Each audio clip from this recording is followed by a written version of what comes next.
Students, आज हम discuss करेंगे Newton's third law of motion के बारे में। देखिए, सपोज़ करिए जैसे एक बॉय जिसने स्केट्स पहने हुए हैं, जैसा कि फिगर नंबर 26 के ए में शो हो रहा है। वो स्केट्स पहन के एक वॉल पर अपने हाथों से पुश करता है, तो जो बॉय है वो पीछे की तरफ आ जाता है। तो ऐसा क्यों हुआ? बॉय ने जो फोर्स था वो वॉल पे लगाया था, लेकिन बॉय जो है वो पीछे आ गया। तो इसका जो रीज़न है वो ये है कि जब बॉय ने वॉल पर फोर्स लगाया तो वॉल ने भी उस बॉय पर इक्वल फोर्स लगाया, उतना ही, लेकिन अपोजिट डायरेक्शन में लगाया। मतलब जो बॉय है उसने फोर्स लगाया था वॉल पर और वॉल ने लगाया था उस पर, लेकिन जो फोर्स है उसकी क्वांटिटी इक्वल है।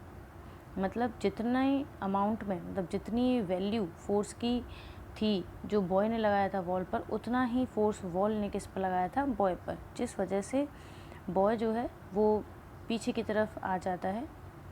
तो ये जो है ये एक एग्जांपल था Newton's third law of motion का। तो देखिए, जब भी एक बॉडी दूसरी बॉडी के इंट्रैक्शन में आती है, मतलब दो बॉडी एक दूसरे पर एक्ट करती हैं, तो हमेशा दो फोर्स लगते हैं, और जिसको न्यूटन ने अपने थर्ड लॉ ऑफ मोशन में एक्सप्लेन किया था, रिलेशनशिप बताया था उन दोनों फोर्सेस का जो उन दोनों बॉडीज़ पर लग रहे हैं। तो देखिए, उसके अकॉर्डिंग जब भी एक बॉडी दूसरी बॉडी पर फोर्स लगाती है तो सेकंड बॉडी भी उस फर्स्ट बॉडी पर इक्वल फोर्स लगाती है, लेकिन अपोजिट डायरेक्शन में। तो देखिए, जब कोई एक बॉडी दूसरी बॉडी पर फोर्स लगा रही है तो एक बॉडी ने जो फोर्स लगाया उसको एक्शन बोलते हैं, और जो दूसरी बॉडी ने फर्स्ट बॉडी पर जो अपोजिट और इक्वल फोर्स लगाया उसे बोलते हैं हम रिएक्शन। तो इससे Newton's third law of motion की जो डेफिनेशन बनती है वो बनती है, to every action there is an equal and opposite reaction. हमेशा किसी भी एक्शन के लिए जो भी एक्शन अप्लाई किया जाता है, जो भी फोर्स अप्लाई किया जाता है एक ऑब्जेक्ट का दूसरे ऑब्जेक्ट पर, तो हमेशा उसके लिए एक रिएक्शन होती है, एक रिएक्शन फोर्स लगता है, जो कि हमेशा एक्शन फोर्स के इक्वल होता है और अपोजिट डायरेक्शन में होता है। मतलब जिस डायरेक्शन में फोर्स लगेगा उसके अपोजिट डायरेक्शन पर। और ये जो फोर्स हैं वो एक साथ लगते हैं एक ही टाइम पर। जैसे ही हम किसी, जैसे अभी वॉल वाला एग्जांपल था, जैसे ही हम वॉल को पुश करेंगे, वॉल उसी टाइम पर हम पे क्या लगाएगी? रिएक्शन फोर्स लगाएगी। यहाँ पर देखिए, एक और एलिमेंट के थ्रू इसका डेमोन्स्ट्रेशन किया गया है। इसमें दो स्प्रिंग बैलेंसेस लिए गए हैं, एक को वॉल से हुक लगा के उसको अटैच कर दिया है, एक स्प्रिंग बैलेंस को, फिर दूसरे स्प्रिंग बैलेंस को इसके हुक से अटैच कर देते हैं फर्स्ट वाले के।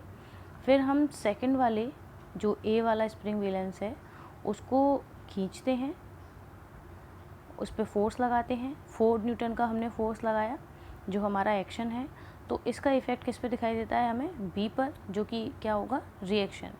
और जो वो भी कितना होता है? 4 न्यूटन का, लेकिन उसकी डायरेक्शन कैसी होती है? अपोजिट होती है। तो हमेशा एक्शन के लिए एक इक्वल और अपोजिट रिएक्शन होता है। अब देखिए, एक्शन जो है वो हमेशा, एक्शन और जो रिएक्शन है वो हमेशा दो डिफरेंट बॉडीज़ पर एक्ट करते हैं। इसको एक्सप्लेन करने के लिए देखिए एक और यहाँ पे एग्जांपल दिया है। जैसे कि जब भी कोई चीज़, कोई भी ऑब्जेक्ट फ्लोर पे रखा रहता है, ग्राउंड पे रखा रहता है, तो ना तो वो ऊपर जाता है बिना फोर्स लगाए, और ना वो ज़मीन के या ग्राउंड के अंदर जाता है बिना फोर्स लगाए। जब कोई भी ऑब्जेक्ट बिना किसी एक्सटर्नल फोर्स के ग्राउंड पे रखा रहता है तो उस पर हमेशा दो फोर्स, वहाँ पे उस जगह पे दो फोर्स एक्ट कर रहे होते हैं। जो बॉक्स है उसका वेट जो है वो लगता है किधर की तरफ? अर्थ की तरफ, ग्राउंड की तरफ। जो एक्शन हो गया अर्थ के ऊपर बॉक्स के वेट का, और उस एक्शन के लिए जो अपोजिट रिएक्शन लगती है वो बॉक्स के ऊपर लगती है। तो जिस वजह से वेट के फोर्स की वजह से ग्राउंड के अंदर जाना चाहिए ऑब्जेक्ट, लेकिन वो नहीं जाता है, क्योंकि उसको इक्वल करने के लिए एक रिएक्शन फोर्स लगता है ग्राउंड की तरफ से, जो कि उस बॉक्स पर इक्वल अमाउंट में लगता है, और जिससे बॉक्स जो है वो बैलेंस रहता है, ना तो वो ग्राउंड के अंदर जाता है और ना ही वो ऊपर जाता है, क्योंकि जो एक्शन लग रहा है वेट का वो ग्राउंड से लगने वाले रिएक्शन के कैसा है, इक्वल है। तो हमेशा जो फोर्स है वो अलग अलग ऑब्जेक्ट पे लगता है। यहाँ पे बॉक्स फोर्स लगा रहा था ग्राउंड पर और ग्राउंड लगा रहा था किस पर, बॉक्स पर। तो दो अलग अलग बॉडीज़ पर यहाँ पे फोर्स जो है वो लग रहे हैं दोनों। एक्शन लग रहा है ग्राउंड पर और रिएक्शन लग रहा है बॉक्स पर। तो ये हो गया आपका थर्ड लॉ ऑफ मोशन, जिसमें न्यूटन ने एक्सप्लेन किया था to every action there is an equal and opposite reaction. हमेशा हम जो भी फोर्स किसी एक ऑब्जेक्ट पे लगाते हैं तो वो एक ऑब्जेक्ट हम पे भी वापस उतना ही फोर्स लगाता है, लेकिन अपोजिट डायरेक्शन में लगाता है। तो ये है आपका थर्ड लॉ ऑफ मोशन। इसके एग्जांपल मैं आपको एक्सप्लेन करूँगी। अब सबसे पहला इसका एक एग्जांपल जो मैं आपको एक्सप्लेन कर रही हूँ वो है हाउ डू वी वॉक, हम चलते कैसे हैं। देखिए, चलने के लिए ये फिगर नंबर 30 में जो डायग्राम दिया है इसे ध्यान से देखिए। चलने के लिए हम अपने पैरों से ग्राउंड के ऊपर फोर्स लगाते हैं पीछे की तरफ, बैकवर्ड डायरेक्शन में फोर्स लगाते हैं, और ग्राउंड का जो रिएक्शन है वो हमारे फोर्स पर वर्क करता है आगे की तरफ, जिसकी हेल्प से हम चल पाते हैं। इसी तरह से हम जो स्विमिंग है वो कर पाते हैं। हम वाटर को पुश करते हैं पीछे की तरफ और वाटर हम पे फोर्स लगाता है आगे की तरफ, जिससे स्विमिंग करना इजी हो पाता है, हम स्विमिंग कर पाते हैं। देखिए, जब ग्राउंड पर आपका एक्शन फोर्स नहीं लगेगा तो रिएक्शन भी नहीं लगेगा।